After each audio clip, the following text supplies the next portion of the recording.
ദൈവത്തിൻ്റെ വലിയ കൃപയാണ് പരിശുദ്ധ അമ്മ. അതുകൊണ്ടാണ് ദൈവകൃപ നിറഞ്ഞവളെ എന്ന് പരിശുദ്ധ അമ്മയെ വിളിക്കുന്നത്. പ്രിയപ്പെട്ട ഒരു വിശുദ്ധനായ ഫ്രാൻസിസ് ഡി സാലസ് നമ്മെ ഓർമ്മപ്പെടുത്തുന്നൊരു കാര്യമുണ്ട്. അത് ഇപ്രകാരമാണ്: പരിശുദ്ധ അമ്മയിലേക്ക് നമുക്ക് ഓടിയെടുക്കാം.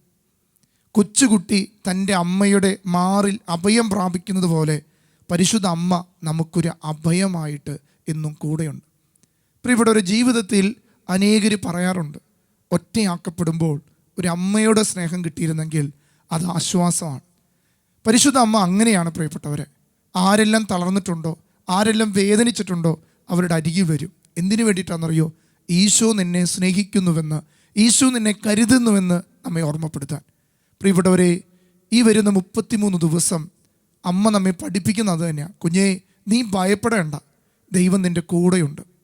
ജൂലൈ 13 മുതൽ ഓഗസ്റ്റ് 15 വരെ നമ്മൾ ഒരുമിച്ച് അമ്മയോടൊപ്പം അമ്മയുടെ മാറിൽ കിടന്നുകൊണ്ട് ഈശോയുടെ ഹൃദയത്തിലേക്ക് നോക്കുകയാണ്.